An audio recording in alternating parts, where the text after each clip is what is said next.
प्रणाम। मैं हूं संजीव अरुण कुमार और एक बार फिर से आप सभी का स्वागत करता हूं गौरव टॉकीज़ में। और आज हमारे इस पॉडकास्ट में हमारे मेहमान हैं गाज़ीपुर की जानी मानी शख्सियत, जिन्होंने पिछले 40 वर्षों से गाज़ीपुर में प्रतिभाओं को उचित मंच प्रदान किया है।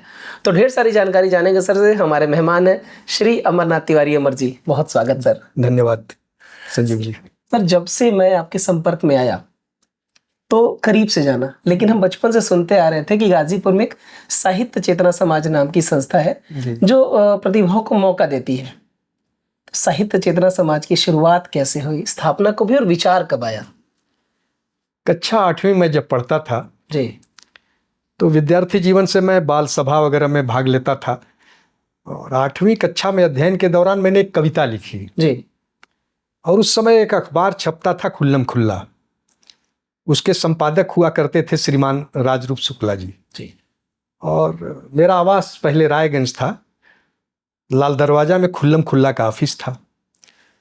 तो मुझे 2 पंक्तियां याद भी हैं। चुनाव की घोषणा हो गई थी और मैंने लिखा, चुनाव घोषणा के साथ ही बढ़ गई रौनक शहर की, इसके साथ ही बिक्री भी बढ़ गई खद्दर की।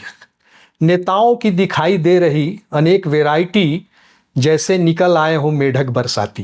क्या बात। तो ऐसे था, एक तुकबंदी थी जी। और सर, ये व्यंग लग रहा था वैसे। हाँ, मैं व्यंग का कवि हूँ और मैं किसी से दिखवाया भी नहीं।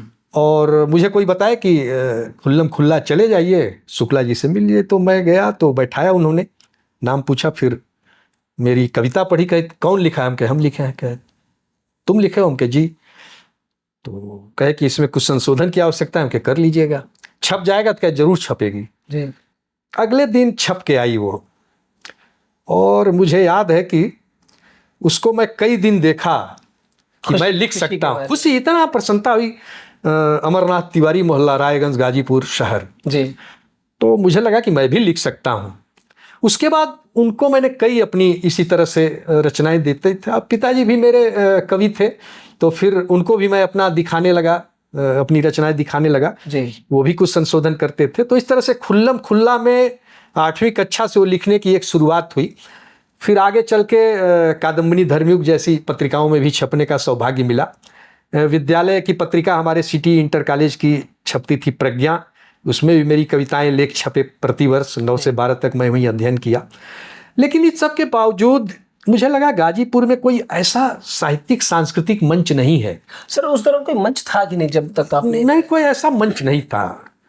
कवि तो प्रख्यात कवि, स्थापित कवि थे, साहित्यकार थे, लेकिन कोई ऐसा मंच उस समय तक नहीं था जो नवोदित रचनाकारों को, युवाओं को प्रोत्साहित करे, उनको मंच दे, उनकी रचनाओं में सुधार हो या उनको एक प्लेटफॉर्म मिले। जी। तो इसकी पीड़ा मेरे मन में बराबर रहती थी कि एक मंच ऐसा होना चाहिए जहां ये नवोदित रचनाकार लिख रहे हैं, कुछ पढ़ रहे हैं, उनको एक स्थान मिले, उनको एक मंच मिले, उनको एक सम्मान मिले, और वो भी ये साहित्यिक और सांस्कृतिक जगत में अपनी एक पहचान बना सके। बिल्कुल। ये पीड़ा मेरे मन में थी। और जब मैं 1985 में यही पीजी कॉलेज में विद्यार्थी था, तो ये और बलवती होती गई।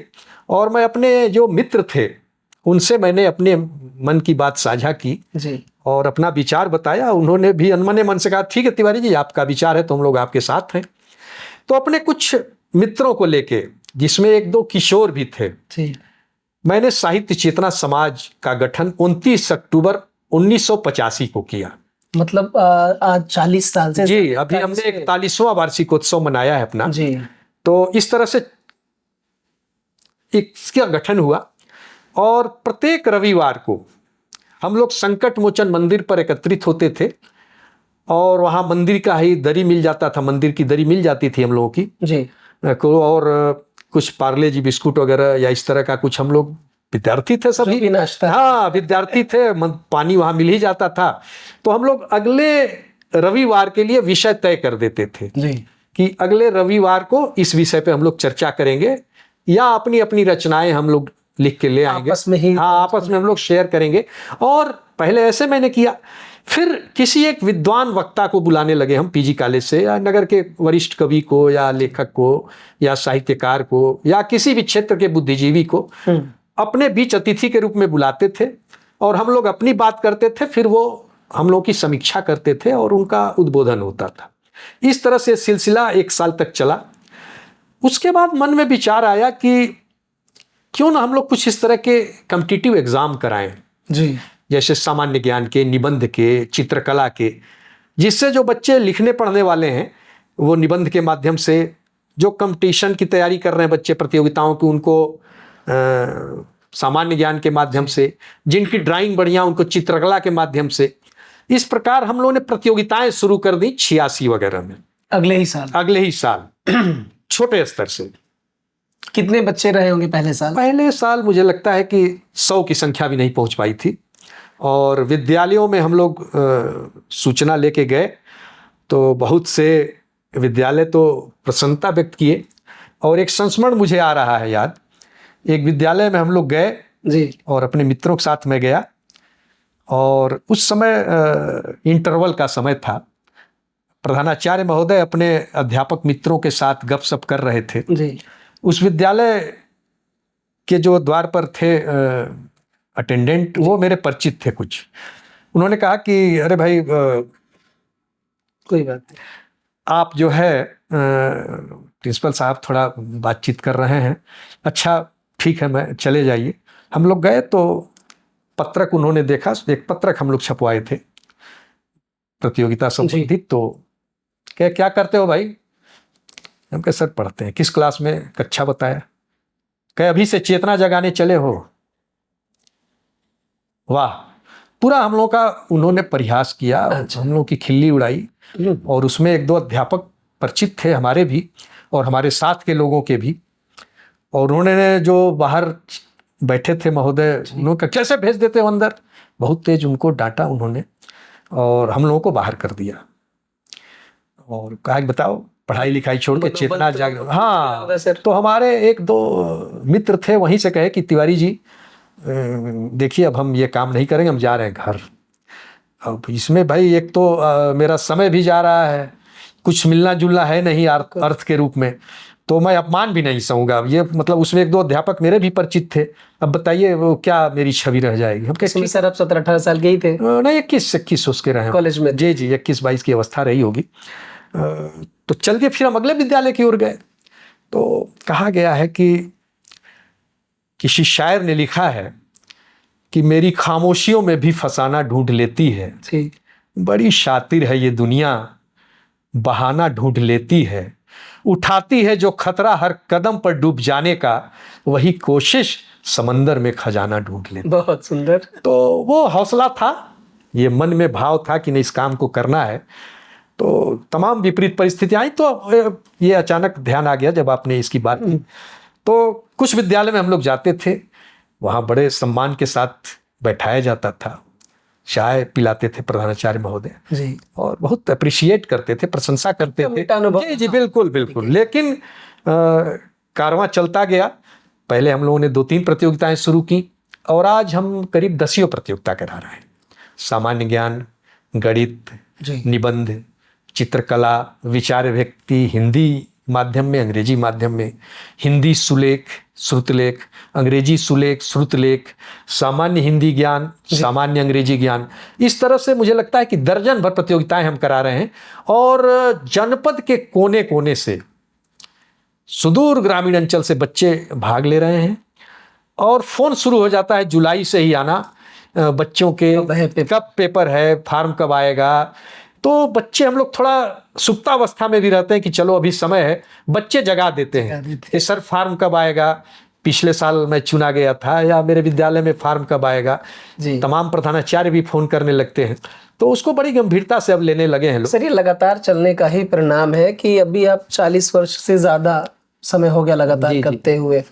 और स्कूल्स एग्जाम तो कराते हैं, लेकिन बीच में ये जो आप एग्जाम्स कराते हैं उन बच्चों के लिए, तो निश्चित तौर पर उनकी ये हौसला अफजाई है कहीं ना कहीं।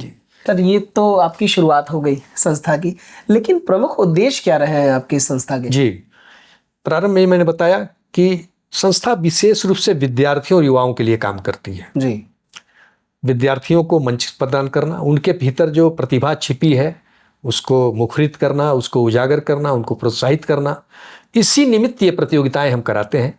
और मुझे लगता है कि प्रति वर्ष 300 से 350 तक के बच्चे जो संख्या में गाजीपुर में पुरस्कृत हम करते हैं बड़े मंच से। विभिन्न क्षेत्रों की जो प्रतियोगिताएं हो रही हैं, और कक्षा 4 से लेके इंटर तक के बच्चों को, पहले मैं स्नातक स्तर पे भी कराता था, लेकिन बहुत गिरावट आ गई, 3-4 की संख्या आने लगी। हाँ, बहुत निराशाजनक स्थिति हुई। तो अब 4 वर्गों में 4, 5, 6 का एक वर्ग है अपना कनिष्ठ वर्ग, 7, 8 का मध्यम वर्ग है, 9, 10 का ज्येष्ठ वर्ग है, और 11, 12 के विद्यार्थी वरिष्ठ वर्ग में आते हैं। तो इन 4 वर्गों में ये प्रतियोगिताएं होती हैं। और रेवतीपुर, मोहम्मदाबाद, सैदपुर, कहने का आशय कि सुदूर ग्रामीण अंचल के बच्चे भाग लेते हैं, और पूरी पारदर्शिता और शुचिता के साथ ये प्रतियोगिताएं हम कराते हैं जी। और जो बच्चे चयनित होते हैं उसमें, उनको एक बड़े कार्यक्रम में, जो अपना वार्षिकोत्सव होता है, जिसको हम चेतना महोत्सव के नाम से संबोधित करते हैं, उसमें हम उनको सम्मानित करते हैं। अच्छा सर, एक सवाल है जो मुझसे भी लोग पूछते हैं कई बार, चूंकि मैं भी यही कहूँ तो मिलते जुलते हैं, ये सारा फंड आता कहाँ से है? ये जो कार्यक्रम आप कराते हैं, कहीं से कोई वित्तीय सहायता या क्या होता है, कहाँ से आता है? दरअसल ये स्वाभाविक प्रश्न है जी। लोगों का ये होता है कि इतना बड़ा कार्यक्रम पूरे वर्ष चलता रहता है, कैसे होता है? सरकार से हम 1 रुपया नहीं लेते, शासन से 1 रुपए की वित्तीय सहायता हम लोग नहीं लेते। हालांकि मेरी संस्था रजिस्टर्ड है जी। लेकिन हम लोगों ने यह निर्णय लिया कि सरकार से हम नहीं लेंगे, अपने स्तर से। तो जैसे आवेदन पत्र का हम लोग कुछ शुल्क रखे हैं, हाँ, नाम मात्र जी जी, तो उससे कुछ आ जाता है, कुछ स्वयं लोग सहयोग कर देते हैं सहयोगी के रूप में। और सबसे बड़ी बात कि जिस स्थान पे हम कार्यक्रम कराते हैं मैरिज हॉल में, उनका सहयोग मिलता है। तो हर स्तर का सहयोग मिलता है। और हम लोग कहीं ना कहीं जॉब में थे, अब तो मैं सेवानिवृत्त हो गया, तो हम लोग जो घटता है स्वयं के जेब से उसको वहन कर लेते हैं। और इस पर एक रोचक संस्मरण मैं सुनाना चाहता हूँ। जी जरूर। हम लोग की पत्रिका छपती थी चेतना, मुझे लगता है ये 90-91 की घटना है। एक प्रेस में मेरी पत्रिका छप रही थी। तो पहले इस तरह से तो कंप्यूटराइज्ड सब था नहीं, तो वो एक शब्द और अक्षर लेके वो दिन भर में 1-2 पेज तैयार कर पाता था एक कंपोजिटर। वो आपको याद होगा, बॉक्स में एक फंट रहता था, चिमटी से उठा के उसको बनाया जाता था।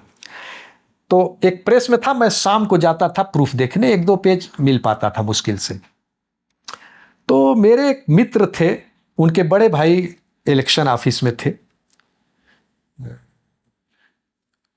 इलेक्शन ऑफिस का भी कुछ काम चल रहा था। तो मित्र थे, तो उनके घर में जाता था, तो उनको भैया संबोधित करता, बड़ा सम्मान करता था।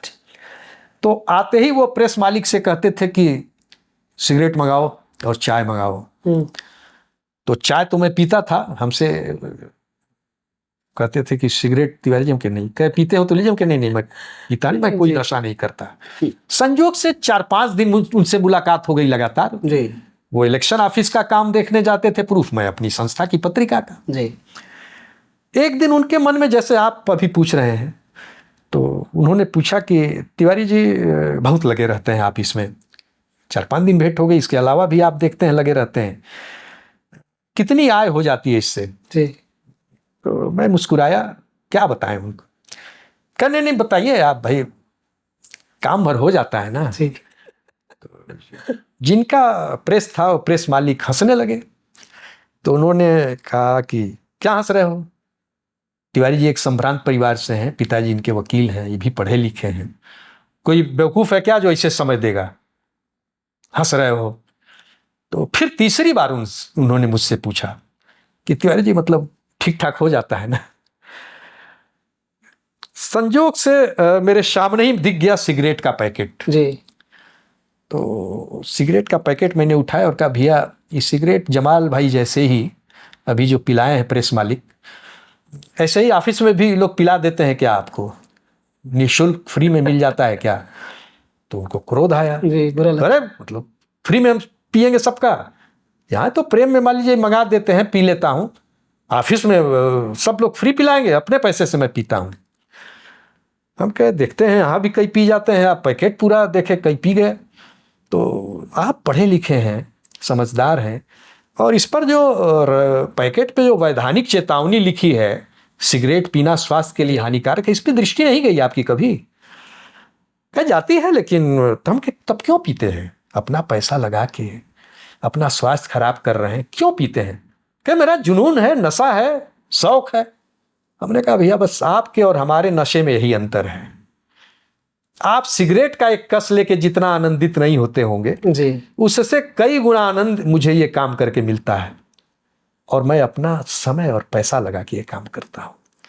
अब उनको तो काटो तो खून नहीं, एकदम शर्मिंदा हो गए। और प्रेस मालिक ठठा के हंसने लगे, कहे उत्तर पा गए ना, बार बार पूछ रहे हैं तिवारी जी से। तो वो जब भी मिलते थे तो कहते थे कि तिवारी जी उस दिन प्रश्न मेरा गलत हो गया था आपसे। हम कहे नहीं भैया, आप अर्थ प्रधान युग में आप सही थे, लेकिन अभी भी मुझसे कई मित्र मिलते हैं, तिवारी जी अच्छा खासा इस बार आ गया होगा फंड। अब क्या बताएं, तो है समाज है, और वो उसका नकारात्मक पक्ष ही समाज देखता है। बिल्कुल कि तिवारी जी 40 वर्षों से लगे हैं, या लोग लगे हैं इनके साथ, पूरी टीम जो लगी है हमारे साथ, निश्चित रूप से कहीं न कहीं आय का स्रोत होगा। लेकिन संजीव जी, सच्चाई ये है कि हम लोग गवर्नमेंट से 1 रुपया नहीं लेते, कभी अप्लाई ही नहीं करते जी। दूसरे, सार्वजनिक रूप से हम लोग चंदा नहीं मांगते, जैसे दुकान दुकान घूम के या परिवार परिवार घूम के। हाँ, लेकिन जो संस्था को ठीक से जानते हैं, संस्था के उद्देश्य को जानते हैं, संस्था की गतिविधियों से प्रभावित हैं, संस्था की गतिविधियों से परिचित हैं, वो स्वयं कहते हैं कि तिवारी जी इतना बड़ा आप काम कर रहे हैं, मुझसे कुछ ले लिया करिए सहयोग। तो इधर हम शुरू किए हैं, प्रारंभ किए हैं कि अपने जो बड़े कार्यक्रम हैं उनको सहयोगी के रूप में उनको जोड़ते हैं, और उनका एक प्रचार हमारे मंच से होता है, और जो हमसे एकदम ठीक से जुड़े हैं उनसे ही मैं ये बात नहीं, निश्चित तौर पर सर एक कार्यक्रम बड़ा है, समाज के तमाम लोग आते हैं जी। और देखा जाए तो जो बड़े बड़े कार्यक्रम भी होते हैं, जैसे हम आईपीएल देखते हैं, वहाँ बड़े बड़े स्पॉन्सर्स हैं, तो इसमें कोई गलत बात नहीं है मेरे हिसाब से। जी जी, आप उनको प्रमोशन देते हैं, बदले में उनकी मदद करते हैं। बिल्कुल बिल्कुल। सर उसी दौरान आपकी नौकरी लग गई, राजकीय सेवा में आ गए। जी जी, मैं 90 में नौकरी में आ गया। परेशानी हुई फिर संस्था को चलाने में? जरूर, लेकिन सुखद ये रहा कि मेरी नौकरी जिले में ही लगी जी, और मैं स्वास्थ्य विभाग में था, तो मैं 3-4 बजे तक खाली हो जाता था। अच्छा, सुबह गया 3-4 बजे तक खाली हो गया, हॉस्पिटल की सेवा थी जी, शाम का पूरा समय मुझे सामाजिक और साहित्यिक कार्यों के लिए मिला, एक बात। दूसरी बात, मेरे पिताजी खुद ही राष्ट्रीय स्वयंसेवक संघ के जिला संचालक थे जी, और आपातकाल में लगभग 20 महीना वो जेल में रहे। अच्छा, कीर्तिशेष राजेंद्र नाथ त्रिपाठी उनका नाम था। यहाँ जिला शासकीय अधिवक्ता दीवानी भी रहे, लोकतंत्र सेनानी थे। 75 में वो आपातकाल में जी, लगभग 20 महीना जिला कारागार गाजीपुर में बंद रहे। वे कहा करते थे कि बेटा, मानव जीवन पाकर यदि समाज और राष्ट्र के लिए कुछ नहीं करते हो तो पशु पक्षी से भी बदतर हो। जाहिर है, क्योंकि पशु पक्षी भी समाज को किसी न किसी रूप में कुछ न कुछ अवश्य देते हैं। इसलिए समाज और राष्ट्र के बारे में निरंतर चिंतन करो और कुछ करो, तभी तो स्नातक का विद्यार्थी ये काम कर पाया। बिल्कुल। नहीं तो दूसरा कोई अभिभावक रहता, पिता रहता, कहता पढ़ाई करोगे कि ये सब काम करोगे। लेकिन वे निरंतर प्रेरित करते रहे हमको कि पढ़ाई के साथ ये काम बढ़िया कर रहे हैं। और आपको बता दें संजीव जी, मेरी पढ़ाई भी कहीं से डिस्टर्ब नहीं जी, मैं पीजी कॉलेज से एमए किया, हरीशचंद कॉलेज वाराणसी से लॉ किया, और सब में अच्छे अंकों से मैं उत्तीर्ण हुआ हूँ। और संजोग से नौकरी लग गई स्वास्थ्य विभाग में, वो प्रारब्ध होता है, इसमें आ गया। अभी 2 साल पहले सेवानिवृत्त हुआ हूँ, तो समय। दूसरा पक्ष, पत्नी भी 85 में मेरी ये संस्था का गठन हुआ, 86 में मेरा विवाह हो गया। अच्छा, पत्नी को भी कुछ दिन अटपटा लगा, लेकिन उनको भी लगा कि अच्छा काम हो रहा है, कार्यक्रमों में आना जाना शुरू कर दी, वार्षिक समारोह में, ऐसे पुरस्कार वितरण में। दूसरे, मेरे पास कोई और नशा ही नहीं था, मैं कुछ भी नहीं नशा करता, कोई नशा है ही नहीं, यही एक जुनून कह लीजिए, नशा कह लीजिए। तो परिवार का भी मुझे पूरा सहयोग, मेरे बाप तो बच्चे भी मान लीजिए जॉब में हैं, वो भी बराबर सहयोग करते हैं हर तरह से आर्थिक। सर मेरा सवाल था कि बचपन में जब हम लोग बहुत देखा करते थे, छोटे थे, महुआ बाग में कार्यक्रम कराया करते थे जी, उसकी शुरुआत करें, फिर वो बंद भी हो गया। जी जी, दिल्ली के राजपथ की झांकियों का हम लोग टीवी पे देखते थे जी, परेड, झांकी, सांस्कृतिक कार्यक्रम। तो संस्था ने यह निर्णय लिया कि गाजीपुर में उस तरह का एक कार्यक्रम क्यों न किया जाए। बिल्कुल। तो हम लोगों ने महुआ बाग पथ को चुना, वहाँ स्पेस ज़्यादा था और ट्रैफिक भी बाधित नहीं होती थी, वहाँ हर तरफ से रास्ते हैं। तो उस बाकायदे प्रशासन से अनुमति लेकर, सहमति लेकर हम लोगों ने कई वर्ष दिल्ली के राजपथ का एक छोटा सा रूप वहां उतारने का प्रयास किया। बिना आमंत्रण के हजारों की भीड़ वहां आ बहुत जाती भीड़ थी होती थी। और अच्छे अच्छे संभ्रांत परिवारों की महिलाएं, माताएं, बहनें वहां सीट के लिए पहले ही से आ जाती थी। लगभग 1,500 कुर्सियां हम लोग लगवाते थे और रात भर जग के खुद मेहनत करके तैयारी करते थे। एक बार का और रोचक संस्मरण मैं सुनाना चाहता हूं जी। चूंकि बल्ली गाड़ना वहां और गड्ढा खोदना कठिन काम था, तो उस समय तो मोबाइल था नहीं, तो हम लोग 8-10 लोग जुटे और शीतलहरी थी, बगल के लकड़ी टाल से हम लोग लकड़ी ले आए, सेकना शुरू किए और ये भी इंतजार रहता था कि दुकानें जब बंद हो जाएं तब हम लोग बल्ली गाड़े अपना सबकी। बिल्कुल, वो दिन में कर नहीं सकते थे, इतना वहां ट्रैफिक है, इतना आवागमन है, बिजी रोड है। तो हम लोगों का काम शुरू होता था 8 बजे लगभग, जब दुकानें बंद हो जाती थी। दिन में हम लोगों को बात करके 2-3 सहयोगी लेबर हम लोग कहे कि आप लोगों को भोजन भी हम लोग कराएंगे और जो दिन में पाते हैं उसका दूना देंगे पैसा। रात में हम लोग साथ 3-4 घंटे केवल मेहनत करिए। फिर आस ही पास के थे, पता तो नहीं बताया उन्होंने, तो कुछ देर तो रहे हम लोग साथ, आधा घंटा। उसके बाद साइकिल से वो लोग थे और हम लोग से पैसा लिए कि भोजन करके हम लोग आ रहे हैं लंका से जी। और वो 3-4 लोग चले गए और लौटे नहीं घंटों। हम लोग चिंतित हो गए। फिर हम लोग बाइक से जाके उन लोगों को ढूंढना शुरू किया कि यही पता ही नहीं। अगले दिन सुबह 8 ही बजे कार्यक्रम शुरू होना है, परेड और सारी। अब ये हुआ कि रात में कैसे तैयारी होगी। फोन करके और मित्रों को हमने बुलाया, मैंने बुलाया और फिर हम लोग खुद ही ब्रह्मा से और सब कर रहे, हाथ में छाले पड़ गए हम लोगों के, आदत तो थी नहीं जी। रात भर लग के हम लोग पूरी तैयारी किए और तब ये कार्यक्रम हुआ। अच्छा, इस मुझे लगता है इस वाकये के बाद आप कोई भी कार्यक्रम फिर एक दिन पहले तैयार कर लेते। हाँ जी, और नंदगंज, रेवतीपुर, सैदपुर, मोहम्मदाबाद तक के विद्यालय आते थे अपना मार्च पास्ट लेके, परेड, झांकियां और सांस्कृतिक कार्यक्रम। पूरा मंच हम लोग बनाते थे। मार्च पास्ट गुजरता था, झांकियां गुजरती थी। दिल्ली के राजपथ का एक छोटा सा रूप, ये मुझे लगता है 10 साल ये कार्यक्रम चला। उस कार्यक्रम की बहुत प्रतीक्षा लोगों को रहती थी और लेकिन कोविड के बाद से कार्यक्रम बंद हो गया। अच्छा जी, कोविड तक चला। उसके बाद फिर हम लोगों की थोड़ा सा एज भी ज्यादा हो गई और इस तरह के कार्यक्रमों का एक स्वरूप नहीं बन पाया। फिर सर, अभी संस्था इतने लगभग 50 साल पूरे हो जाएंगे कुछ टाइम के बाद, कुछ साल के बाद, तो कभी कोई पत्रिका निकली या निकालने का विचार है संस्था का? जी, चेतना नाम से हम लोग एक पत्रिका, शुरू में तो स्मारिका करके पत्रिकाएं प्रतिवर्ष आई। अच्छा। फिर उसको हमने चेतना नाम दिया और उसके 23 अंक निकल चुके हैं।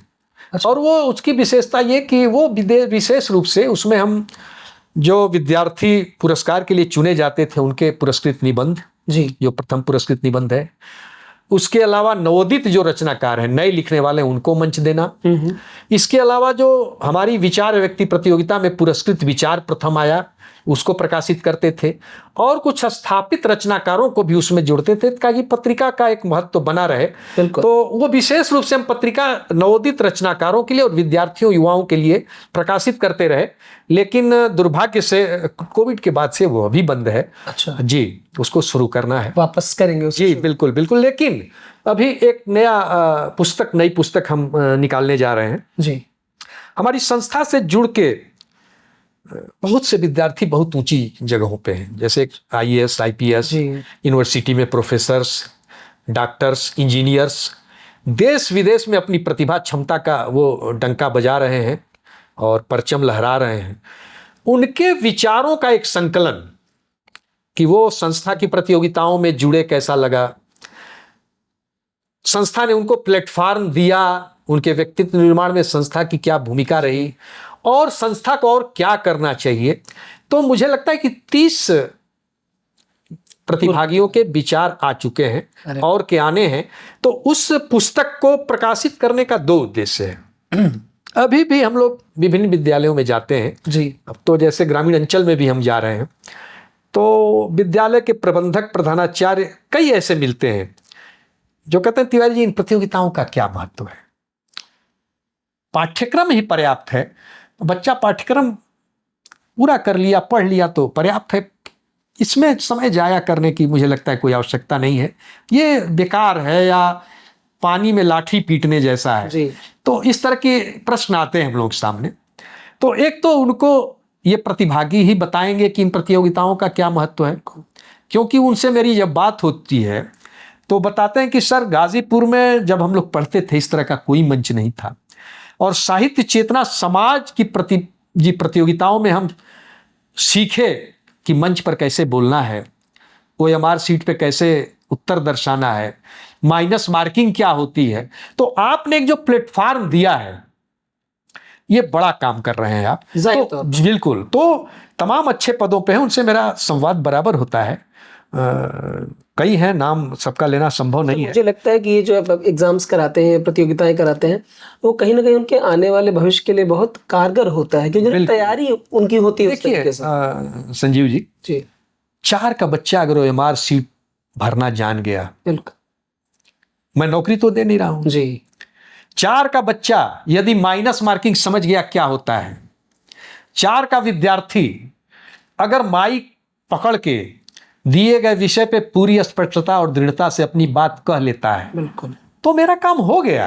वो चुना जाए न चुना जाए वो अलग विषय है जी, लेकिन वो इन चीजों को समझ गया, जान गया, बोलना सीख। और इतनी भीड़ है आज ना संजीव जी, इतनी प्रतिस्पर्धा है कि अगर आप अपने को प्रेजेंट नहीं कर पाए, प्रस्तुत नहीं कर पाए, तो बहुत पीछे चले जाएंगे। आपके अंदर बहुत प्रतिभावान है, आप क्षमतावान हैं, मेधावी हैं, लेकिन आप उसको प्रस्तुत नहीं कर पाए। मैं बताऊं, कभी कभी हास्यास्पद स्थिति हो जाती है। तमाम अधिकारियों से हम लोग अतिथि के रूप में आमंत्रण देने जाते हैं, कई ऐसे मिले जो कहे तिवारी जी दीप जलवा लीजिएगा, बोलने के लिए मत कहिएगा, ये होता है, आप ही मेरी ओर से बोल दीजिए। सही। तो जिले का उच्च अधिकारी ऐसे बोले जी, तो थोड़ा अटपटा लगता है। तो मेरा प्रयास यह है कि पढ़ाई के साथ, साहित्य चेतना समाज का विनम्र प्रयास है जी, कि पढ़ाई के साथ अपने पाठ्यक्रम के अतिरिक्त विद्यार्थी के सर्वांगीण विकास के लिए, वो किसी भी क्षेत्र में, चाहे वो चित्रकला के क्षेत्र में हो, निबंध के क्षेत्र में हो, क्रिएटिव फील्ड, विचार व्यक्ति के क्षेत्र में हो, आपका गणित उसका अगर बढ़िया है, चित्रकला बढ़िया है, तो उसमें उसको एक मंच मिले, उसका प्रोत्साहन हो। और निश्चित रूप से साहित्य चेतना समाज का विनम्र प्रयास विद्यार्थियों के बड़ा कारगर साबित होता है। नहीं सर, ये मैं भी समझता हूँ, क्योंकि बचपन में कुछ प्रतियोगिताओं में मैंने भी भाग लिया, तो कॉन्फिडेंस बढ़ाता है, बिल्कुल, समाज के बीच बोलना सिखाता है, बिल्कुल, ये होना बहुत जरूरी है, बिल्कुल। लेकिन सर एक सवाल बड़ा लाजमी है, और वो चूंकि लोग एक कार्यक्रम भी कराते हैं, हम भी कराते रहते हैं, तो आरोप बड़े लगते हैं। आपके ऊपर कभी आरोप लगे किसी तरीके के? देखिए, बेईमानी की हो या पैसा बनाया हो? जैसा अभी मैं पूर्व में बताया कि कई हमारे लोगों को ये रहता है कि कहीं न कहीं से जरूर फंडिंग होती होगी, ऐसे कैसे कोई काम करेगा 40 साल से। अब मैं भाई सबको हनुमान की तरह से सीना चीर के नहीं दिखा सकता जी। और उसके अलावा अगर आप कुछ अच्छा काम करते हैं संजीव जी ना, तो आपकी ख्याति बढ़ती है, प्रसिद्धि बढ़ती है, आपके चाहने वाले बढ़ते हैं, आपके प्रशंसक बढ़ते हैं। तो स्वाभाविक है कुछ ईर्ष्या भाव रखने वाले भी लोग होंगे, जिनको अकारण लगता होगा कि साहित्य चेतना समाज एक बड़ी संस्था बन रही है, साहित्य चेतना समाज पैसा का तो बता ही दिया सारा। तो स्वाभाविक रूप से आप 2-4 आपके आलोचक पैदा हो जाते हैं। लेकिन हम लोग एकदम खुली किताब की तरह से हैं, गवर्नमेंट से 1 रुपया नहीं लेना, जबरदस्ती किसी से चंदा नहीं वसूलना, और उसमें भी हम सावधानी बरतते हैं कि जो संस्था को ठीक से जानता है, अगर वो प्रस्ताव रखता है जी कि मुझसे भी कुछ सहयोग ले लिया करिए, तब मैं उससे सहयोग लेता हूँ, बलात् या जबरदस्ती कन्विंस करके नहीं। और अपनी इच्छा से देते हैं। हम लोग मेरे कार्यक्रमों में आते हैं कि तिवारी जी इतना आप कार्यक्रम बड़ा बड़ा करते हैं, अरे कभी मुझे भी याद कर लीजिए, मेरा भी सहयोग ले लीजिए, तो अच्छा लगता है। हम लोग उनको फिर जोड़ लेते हैं अपने कार्यक्रमों से। उनका भी है कि इसी बहाने हमारी एक पब्लिसिटी हो रही है, हमारे प्रतिष्ठान का एक विज्ञापन हो रहा है, तो उनको मैं प्रायोजक न करके सहयोगी कहते हैं। हाँ जी सर, ये चेतना प्रवाह क्या है? जी, चेतना प्रवाह अभी मुझे लगता है कि 1-1.5 वर्ष से मैंने प्रारंभ किया हम लोगों ने। चेतना प्रवाह का उद्देश्य है कि सार्थक साहित्य के प्रति या संगीत के प्रति आम जन की रुचि जागृत करना एक विनम्र प्रयास है जी। इसके अंतर्गत हम कवि सम्मेलन कराते हैं, पुस्तक लोकार्पण होता है, भजन संध्या होती है, गीत संगीत के कार्यक्रम होते हैं, विचार गोष्ठियां हो रही हैं। अब तक मुझे लगता है कि 40 कार्यक्रम ऐसे हो चुके गाजीपुर, जी बिल्कुल, और ज्यादा ही हो गए होंगे, मैं संख्या उनकी नहीं याद कर पा रहा हूं। विभिन्न जनपदों में भी, बलिया में भी, मऊ में भी, मिर्जापुर में भी चेतना प्रवाह कार्यक्रम के अंतर्गत विभिन्न कार्यक्रम हम कर रहे हैं। और ये इतना लोकप्रिय हो रहा है, जैसे किसी विद्यालय में बच्चों के बीच काव्य पाठ, जी, किसी गांव में 50 लोग इकट्ठे हुए, और जो मेरे पास एक कवियों की टीम है, शायरों की टीम है, उनसे मैंने पहले ही बता दिया है कि यहाँ लिफाफा नहीं मिलता। स्वयं का पेट्रोल खर्च करके, जी, स्वयं का समय लगा के हम लोग जाते हैं। आयोजक मुझे अंगवस्त्रम भेंट कर दे या जो स्मृति चिन्ह दे दे, उसका भी कोई दबाव नहीं जी, वो खुद से देना चाहिए, जो करे उसका न कोई, हम लोग कोई अपेक्षा नहीं कि वो जलपान क्या कराएगा, भोजन क्या कराएगा, सम्मान कैसे करेगा। बस ये है कि सार्थक साहित्य जन जन तक पहुंचे। और एक गांव में हम लोग गए थे, कठवा मोड़ के आगे कोई गांव था, जी, चेतना प्रवाह। ग्रामीण अंचल की महिलाएं और बच्चे दरी पर बैठे सैकड़ों की संख्या में, और वहां की एक कवित्री वही आमंत्रण दी थी, हम लोगों को आमंत्रित की थी। जाने के बाद कई लोग हमसे मिले और कहे कि आप लोग ऐसे ही कराते रहिए बीच बीच में। बहुत अच्छा लगा हम लोगों को, और बहुत अच्छी चर्चा हुई, बहुत अच्छी रचनाएं सुनने को मिली। और जो फूहड़ गाने बिरहे में या अन्य आर्केस्ट्रा में चल रहे हैं, वो समाज को बिगाड़ रहे हैं। आपके कवि सम्मेलन से बहुत अच्छी चीजें हम लोगों को मिली, गीत भी सुनने को मिला, व्यंग भी, और समाज की भी संगतियों को आपने उजागर किया, हंसाया भी। तो कहा कि इसके बड़े रूप में इसको किया जाए अगले बार। तो ये कार्यक्रम बहुत तेजी से लोकप्रिय हो रहा है संजीव जी। और 20 लोगों के आमंत्रण है कि तिवारी जी मेरे विद्यालय पे कब होगा, मेरे कॉलोनी में कब होगा, मेरे आवास पर कब होगा। अब मेरे पास एक लंबी सूची हो गई है, उनको तगादा उनका हो रहा है कि कब आप कराएंगे। मुझे लगता है कि ये कार्यक्रम गांव-गांव भी होना चाहिए, हो रहा है, यही कर रहा हूँ, ये ज्यादा बेहतर नहीं बिल्कुल, नगर में तो हो ही रहा है, सुदूर ग्रामीण अंचल में भी, कालूपुर, मवाड़े, जंगीपुर, इधर सरैया, छावनी लाइन, बहुत ग्रामीण अंचल में, विशेष मेरा फोकस ग्रामीण अंचल में जी। हाँ, और उसमें अब मैं कुछ और लोगों को जोड़ना चाहता हूँ। जैसे कुछ भजन गायक मेरे साथ जुड़े हैं, वो कहते हैं तिवारी जी जहाँ कहेंगे मुझे कुछ नहीं चाहिए, अब मैं आपका साथ चलूंगा और वहाँ भजन प्रस्तुत किया जाएगा। बहुत सुंदर। कई लोकगीत गायक मेरे संपर्क में हैं, वो कहते हैं तिवारी जी कार्यक्रम रखिए, लोकगीत की टीम मेरी चलेगी। तो एक साहित्यिक सांस्कृतिक जागरण का, और जो ऑर्केस्ट्रा के माध्यम से और तमाम जो गलत मनोरंजन के साधन हैं, जो फूहड़ गीत और अश्लीलता परोसी जा रही है, उसके खिलाफ एक आंदोलन है ये, कि सार्थक साहित्य और संगीत के प्रति लोग जागरूक हों और सुने। और ऐसा नहीं, अगर उनको बढ़िया सुनाएंगे सुनेंगे। चेतना प्रवाह कार्यक्रम बहुत तेजी से लोकप्रिय हो रहा है, निश्चित तौर पर। मैं भी सोशल मीडिया पे देखते रहता हूं। सर, जाहिर तौर पर आप ये बहुत अच्छा काम कर रहे हैं, गांव-गांव में जो आप साहित्य की अलग जगा रहे हैं अपनी टीम के साथ, नए लोग जुड़ते जा रहे हैं। तो ये मैं देखिए एक और जोड़ना चाह रहा हूँ जी। कई जगह जब हम कार्यक्रम कराए तो पता चला कि स्थानीय स्तर पे कुछ लोग रचनाएं करते हैं, लिखते हैं जी। उनको मैंने आमंत्रित किया और उनको मंच दिया, और चेतना प्रवाह की यह देन है कि 10 नए रचनाकार मुझे मिल गए। जैसे आसपास कार्यक्रम जंगीपुर में कराया तो मैं वहाँ के लोगों से पूछा कि स्थानीय स्तर पे, हाँ एक गांव में एक हैं फलां, वो कुछ लिखते हैं, हमको बुलाइए, उनको मंच दिया जाए। तो ऐसे कई नवोदित रचनाकारों को, कवियों को हमने मंच दिया और वो लिखने लगे, उनका उत्साहवर्धन हुआ, उनको पढ़ने। गाजीपुर में एक माहौल था एक समय, श्रद्धेय भोलानाथ गहमरी,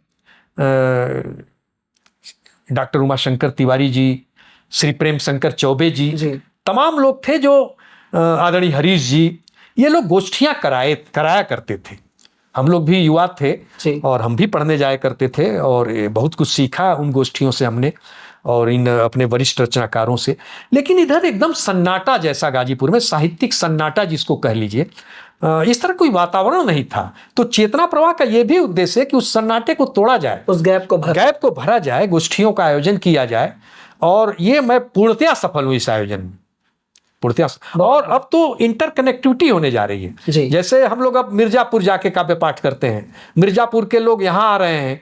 इसी तरह से जहाँ हमारी 4-5 जिलों में इकाइयाँ हैं, वहाँ यह प्रस्तावित है कि बलिया के कवि यहाँ आएंगे मेरे यहाँ, और हम लोग वहां जाके रचना सुनाएंगे। ऐसे करके अंतर जनपदीय जो कवियों का एक जुड़ाव, एक मंच जो अंतर जनपदीय बनेगा, तो चेतना प्रवाह उसमें बड़ा कारगर साबित हो। बहुत नेक काम कर रहे हैं सर, और आपकी पूरी संस्था, जो भी लोग मिलकर आपके साथ कर रहे हैं और प्रतिभाओं को मौका दे रहे, नई नई खेप तैयार कर रहे हैं, ये भी बहुत ही अच्छी बात है। सर, जानना चाहूँगा मैं कि साहित्य चेतना समाज गाजीपुर गौरव पुरस्कार देता है प्रतिवर्ष, तो आप कैसे लोगों को चुनते हैं और देने का प्रमुख उद्देश्य क्या है, क्यों देते हैं गाजीपुर गौरव? ठीक बात है, अच्छा प्रश्न है। गाजीपुर गौरव सम्मान हम क्या देते हैं, उनको दे के मैं स्वयं गौरवान्वित हम लोग होते हैं। हम लोग क्या दे पाएंगे, यह मन में विचार इसलिए आया कि गाजीपुर में ऐसी विभूतियां हैं विभिन्न क्षेत्रों में, चाहे वो साहित्य हो, संगीत हो, कला हो, कृषि हो, विज्ञान हो, प्रशासन हो। ऐसी विभूतियां हैं जो देश में ही नहीं विदेशों में भी ख्यातिलब्ध हैं और अपनी उनकी कीर्ति पताका फहर रही है। गाजीपुर में तमाम ऐसे नाम हैं। तो सन 2001 से हम लोग ने एक विनम्र प्रयास प्रारंभ किया कि किसी एक शख्सियत को, किसी एक व्यक्तित्व को, महत्तर व्यक्तित्व को, जिसने किसी भी क्षेत्र में कुछ विशेष किया हो, चाहे वो साहित्य हो, संगीत हो, समाज सेवा हो, कृषि हो, विज्ञान हो, चिकित्सा हो, एक व्यक्ति का हम चयन करेंगे और उसको गाजीपुर गौरव सम्मान से अलंकृत करेंगे। उसका उद्देश्य 2 है। पहला, तमाम ऐसे लोग हैं जो गाजीपुर में पढ़े, पले बढ़े और पारिवारिक कारणों से सुदूर कहीं बस गए हैं, देश में विदेश में। गाजीपुर के प्रति उनका एक लगाव है, लेकिन गाजीपुर से कनेक्टिविटी नहीं बन पा रही है। तो उनको गाजीपुर से जोड़ना, गाजीपुर ले आना उनकी जड़ों की ओर। और मैं देखा कि जो लोग बाहर रह रहे हैं, गाजीपुर के प्रति इतना लगाव है। मैं बात करता हूँ, बहुत बड़े रंगमंच और फिल्म के कलाकार हैं, आदरणीय अंजन श्रीवास्तव, वागले की दुनिया, मिस्टर वागले का किरदार, और 180 फिल्मों में उन्होंने काम किया। उनको हम लोगों ने गाजीपुर गौरव सम्मान दिए क्या, उनको देकर हम लोग खुद गौरवान्वित हुए, सम्मानित हुए। उनको मैंने फोन लगाया, जब आज जो ही बताया कि मैं गाजीपुर से अमरनाथ तिवारी बोल रहा हूं। क्या तिवारी जी, का हाल बा? गाजीपुर ठीक ठाक बा ना जी? खांटी भोजपुरी में और एकदम सरलता के साथ जब मैंने अपना प्रस्ताव रखा कि मैं आपको गाजीपुर गौरव सम्मान से सम्मानित, अलंकृत करना चाहते हैं हम लोग, कहे कि ये तो बड़ी खुशी की बात है, पता नहीं मैं वो डिजर्व करता हूं कि नहीं, लेकिन हम जरूर आई, कब आवे के बाद जी। तो जब मैं डेट बताया उनको, तो देख के बताया कि उस दिन तो हमारी शूटिंग है। फिर मैंने निवेदन किया कि शूटिंग हम टाल देंगे, लेकिन आइब जरूर। और वो आए जी, और इतने खुश थे। उसके बाद वो 3-4 बार गाजीपुर आए और कहे कि तिवारी जी, हम तो आना चाहते हैं, कोई बुलाए तब तो। किसके यहाँ है? मेरा तो कोई है नहीं यहाँ। कोई संस्था बुलाए, कोई व्यक्ति बुलाए। मैं गहमर का रहने वाला, यहाँ की माटी से मुझे बहुत प्रेम है जी। जब आते हैं कामाख्या माई का दर्शन करने जाते हैं, वहीं से कह देते हैं कामाख्या माई का दर्शन करब तिवारी जी, होकर व्यवस्था बनूले रहो। तो कई कार्यक्रमों में उसके बाद आए। बिल्कुल। तो ऐसा मैं एक उदाहरण बताया हूं। ऐसे तमाम जो व्यक्तित्व बाहर रह रहे हैं, उनको गाजीपुर की माटी से लगाव है। तो एक तो उनको जोड़ना, और उनको हम सम्मानित करते हैं अपने वार्षिक समारोह में, चेतना महोत्सव में। दूसरा उद्देश्य उसका यह है कि जो प्रतिभागी पूरे जिले से आए हैं, वो जाने कि गाजीपुर में पल बढ़कर जी, गाजीपुर में शिक्षा ग्रहण करके इतनी ऊंचाई पे जाया जा सकता है। वो प्रेरित हो ऐसे व्यक्तित्व से मिल के, उनको सुन के, उनको देख के, उनका प्रेरणादायी उद्बोधन सुन के वो एक प्रेरणा लें कि गाजीपुर में रह के इतनी ऊंचाई पे जाया जा सकता है। तो साहित्य चेतना समाज ने 2001 से यह विनम्र प्रयास प्रारंभ किया। और हम उनको देते क्या, कुछ नहीं देते, केवल अपना भाव देते हैं गाजीपुर वासियों का। और उनका ये सम्मान लेने से संस्था का गौरव बढ़ता है, संस्था स्वयं गौरवान्वित होती है। तो अब तक 26 इस साल मिला के 26 लोगों को, और मेरे पास सूची भी है। अरे वाह। जैसे 2001 में मैंने डॉक्टर देव जी को दिया जी। 2002 में श्री राजेश्वर प्रसाद सिंह जी को, 2003 में डॉक्टर विवेकी राय जी को, 2004 में श्री पब्बर राम जी को, 2005 में डॉक्टर जितेंद्र नाथ पाठक जी को, 2006 में डॉक्टर राजेश्वरी सांडिली जी को, ऐसे करके लंबी श्रृंखला है। पूर्व मंत्री श्री कालीचरण जी को, बाबू नंदन जी जो धोबिया नृत्य के विदेशों में भी उन्होंने प्रदर्शन किया, ये मर्द के पास के, उनको हमने गाजीपुर गौरव दिया 2011 में। इसके अलावा अंजन श्रीवास्तव जी की जिनकी 2017 में दिया, हरिनारायण हरीश जी जो अभी हाल ही में उनका देहावसान हो गया, उनको 2021 में दिया। इस वर्ष हम लोगों ने आदरणीय कलराज मिश्र जी को दिया, जो राजनीति में एक बड़ा नाम, 2 राज्यपाल रहे और राजनीतिक शुचिता के प्रतिमान है। इसके पहले इस समय विशी हैं, इसके पहले भी थे डॉक्टर फुरकान कमर साहब, बरियाबाद निवासी, सरदार दर्शन सिंह जी को जो एक अच्छे समाज सेवी थे, और बालेश्वर राय जी को 2025 में दिया, जो कि प्रमुख सचिव गोवा वगैरह के थे, रिटायर्ड आईएएस और एक सफल प्रशासनिक अधिकारी। तो एक विनम्र प्रयास है संजीव जी कि गाजीपुर की मिट्टी से ऐसे लोगों को जोड़ा जाए, और जो विद्यार्थी आ रहे हैं पुरस्कार लेने वो प्रेरित हों, उनको देख के, उनको सुन के, उनकी बातें सुन के। अभी मैं दर्शकों से कहना चाहूंगा कि जो लोग पूछते हैं बाहर कि गाजीपुर, हाँ एक विषय थोड़ा सा और जी प्लीज। जी, जैसे जब मैं प्रारंभ किया तो हमारे समक्ष संस्था के लोग ही और लोग भी कहे कि तिवारी जी इतने लोग आए कहाँ से हर साल। हम कहे गाजीपुर रत्नों की खान है। बिल्कुल। और मेरे पास अभी 15-20 ऐसे नाम हैं संजीव जी जिनको हमें देना है, 20 साल वो डिजर्व करते हैं जी। तो हमारे सामने हमारी संस्था के लोग ही, तिवारी जी आप तो शुरू कर दिए, प्रारंभ करा दिया गया, और कहाँ से हर साल हम चुनेंगे, किसको ढूंढेंगे। और गाजीपुर इतनी उर्वर है साहित्य के रूप में, संगीत के रूप में, या किसी भी क्षेत्र में, इन यहाँ के लोग अपनी मेधा का और प्रतिभा का परचम भारत ही नहीं पूरे विश्व में फहरा रहे हैं। और तमाम लोग ऐसे हैं जिनको हम देते चले जाएंगे और ये श्रृंखला चलती रहेगी। तो निश्चित रूप से हमारा एक विनम्र प्रयास है। जी आप कुछ कह रहे हैं। मैं ये कह रहा था हमारे दर्शकों से कि जब भी कोई पूछे कि गाजीपुर क्या है या गाजीपुर में क्या है, तो आप ये वीडियो क्लिप दिखा सकते हैं कि गाजीपुर में ऐसे ऐसे लोग हैं, और बिल्कुल बहुत सारे। हाँ, आगे एक और योजना है जी। जैसे पुराने जो पूर्व प्रतिभागी उनके विचारों का संकलन है जी। उस तरह से जितने गाजीपुर गौरव हमारे हैं उनका डिटेल एक पुस्तक के रूप में मैं प्रकाशित कराऊंगा। अच्छा, उनकी जीवनी उनका पूरा जीवनी, कहाँ पैदा हुए, क्या क्या किए, उनका व्यक्तित्व और कृतित्व के विषय में एक पुस्तक के रूप में मैं इसको प्रकाशित कराऊंगा। और जैसा मैं उसको वितरित कराऊंगा अपने पुरस्कार वितरण समारोह में हर बच्चे को। और जो पूर्व प्रतिभागियों का विचार है वो भी हर बच्चे को उपहार स्वरूप सर्टिफिकेट के साथ में दूंगा। ये हमारी गाजीपुर की आने वाली पीढ़ी को ये विरासत होगी जो आप देकर जाए। और बच्चों का जो थकान होती है हम लोगों की ना, जैसे कई लोग कहते हैं तिवारी जी कहीं चीज़ को 40 साल से करते करते थकते नहीं, और आपकी उम्र भी अब ऐसी हो गई है, वरिष्ठ नागरिक हो गए हैं।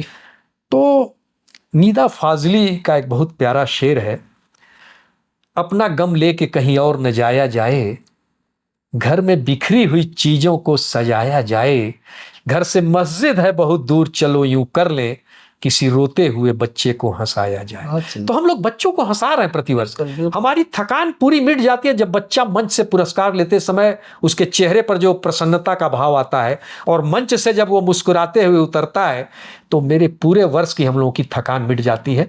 बहुत कठिन काम है प्रतियोगिता कराना संजीव जी। जी सर। फॉर्म की व्यवस्था करना, सेंटर तक पहुंचाना, विद्यालयों तक, फिर कलेक्ट कराना, फिर एडमिट कार्ड तैयार कराना, फिर उनका वितरण कराना, और फिर प्रतियोगिता संपन्न कराना पूरी पारदर्शिता शुचिता के साथ कि कोई आरोप न लगे जी। उसके अतिरिक्त उनका परिणाम तैयार कराना, एक एक बच्चे को सूचित करना पुरस्कार के लिए, फिर पुरस्कार की व्यवस्था करना, फिर कार्यक्रम आयोजित करना, ये सहज नहीं है। और फिर अगले साल की तैयारी करना। तो पूरे वर्ष संस्था का कार्यक्रम जुलाई से हम लोग लग जाएंगे। उसके अलावा तमाम कार्यक्रम बीच में कराते, तो संस्था पूरे वर्ष सक्रिय रहती है। और हम तो इसको ईश्वरीय कार्य मान लिए हैं। सर कभी कभी लोगों ने आपके जैसे इस जनपद में कह लें कि एक अच्छा खासा नाम है, लोग जानते हैं, कभी इसका फायदा उठाने की कोशिश की? ना, कभी नहीं। ऐसा? और देखिए, मैं तो भोलेनाथ का उपासक हूँ जी मैं कभी कभी भावविवल होकर रोने लगता हूँ जी कि उन्होंने मुझे चुना इसके लिए। बहुत लोग मिल सकते थे, लेकिन 20-21 साल के युवा में इस तरह का उन्होंने भाव भरा, इस तरह का विचार पैदा किया, उत्पन्न किया कि हम इस काम में लग गए। तो वो मुझे निमित्त बना के करा रहा है, ये बड़ी कृपा है। और मैं मानता हूं कि संस्था का काम जितनी देर मैं करता हूं, ये मैं ईश्वर की आराधना करके मान के करता हूं।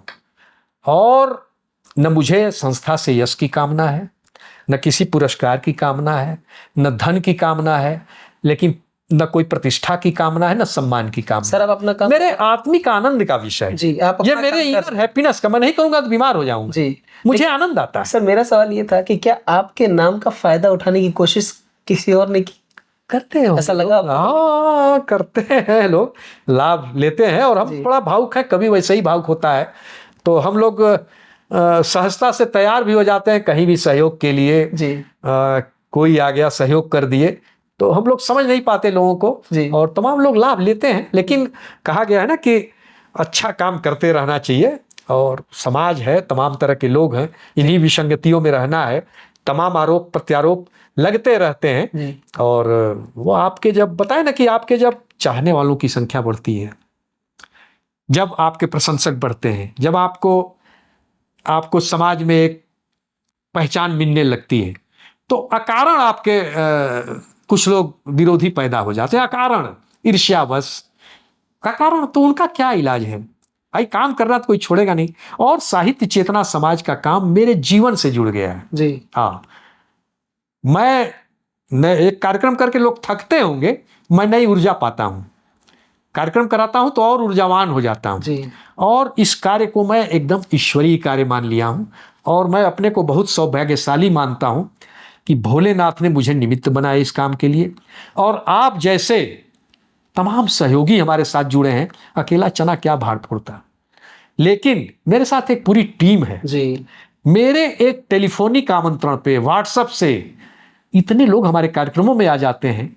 ये इस बात का परिचायक है कि लोग संस्था के कार्य को पसंद कर रहे हैं। सर इतने लंबे समय तक लगातार एक ही फील्ड में काम करते रहने से एक भरोसा बनता है लोगों के बिल्कुल बीच। बिल्कुल बिल्कुल। तो ये उसका 40 साल से हम प्रतियोगिता करा रहे हैं ना, जी और आज तक कोई उंगली नहीं उठा पाया, आज तक। जी हम एक बार हम लोग प्रतियोगिता करा रहे थे, देखे कि पेपर दे दिया हम लोगों ने ऐसे जीके का।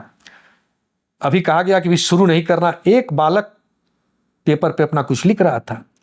अब ये हुआ कि ये तो जो ईमानदार बच्चे उनके साथ चीटिंग है। प्रत्येक विद्यार्थी को हम लोग जीके मैथ का पेपर लिफाफे में देते हैं। लिफाफा हम लोग ले इसे चिपकाते हैं खुद, हम लोग खुद मिलके ये सब काम करते हैं। कोई कर्मचारी हमारे पास नहीं, कोई लेबर नहीं रखते, स्वयं एक टीम है हमारी। और अनाउंस जब होता है कि लिफाफा खोलिए, तब वो लिफाफा खुलता है, ताकि किसी बच्चे के साथ अन्याय ना। बराबर समझ। बिल्कुल उसी तरह से निबंध की कापियां जो जचने को जाती हैं, जिस कॉपी पे निबंध लिखना है उस पे एकदम वर्जित है कि आप अपना नाम नहीं लिखेंगे, विद्यालय का नाम नहीं लिखेंगे, अनुक्रमांक नहीं लिखेंगे, स्लिप पर लिखेंगे।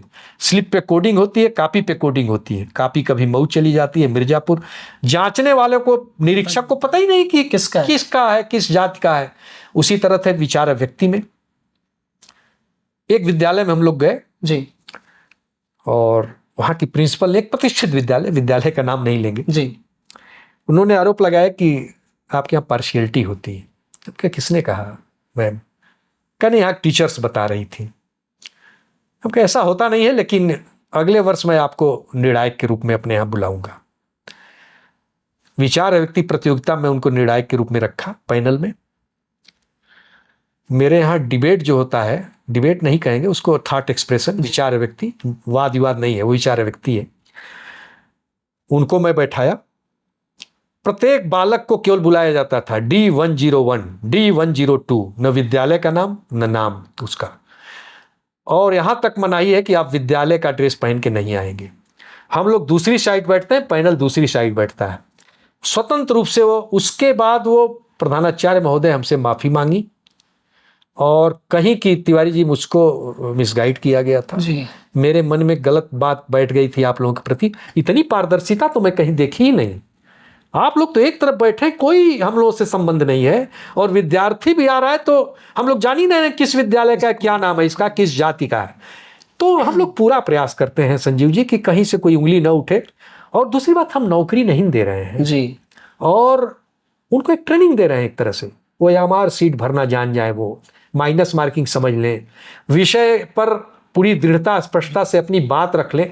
आपको बताएं कि आप आए भी होंगे, कक्षा 4 का विद्यार्थी दिए गए विषय पे जब बात करता है मंच से, हम लोग दांतों तले उंगली दबा देते हैं। 4 का बच्चा इतना बड़ा और इतनी दृढ़ता स्पष्टता से अपनी बात रख रहा है और पूरी भावभंगिमा के साथ। निर्णायक इतने अचंभित हो जाते हैं, उनको निर्णय देना कठिन हो जाता है कि इसमें किसको फर्स्ट, किसको सेकंड और किसको थर्ड करें। तो विद्यालय भी सहयोग कर रहे हैं, वो तैयारी कराते हैं, विषय पहले से पता रहता है उनको। तो साहित्य चेतना समाज पिछले 40 वर्षों से बिना किसी शासकीय वित्तीय सहायता के विद्यार्थियों और युवाओं को मंच देने का काम कर रहा है, उनकी प्रतिभा क्षमता को निखारने का काम कर रहा है, और इसके अतिरिक्त पूरे वर्ष सक्रिय रहकर, संस्था वर्ष पर्यंत सक्रिय रह के विभिन्न प्रकार के कार्यक्रम, केवल प्रतियोगिता कराने वाली संस्था नहीं है ये जी। जैसे ऐसा नहीं कहा जा सकता केवल प्रतियोगिता हम कराते हैं, ढेर सारे आयाम हैं कार्य आप इसके। करते रहते हैं। बिल्कुल, विचार गोष्ठी, कवि गोष्ठी, भजन संध्या, संगीत संध्या, तमाम ऐसे कार्यक्रम मेरे पूरे वर्ष चलते रहते हैं।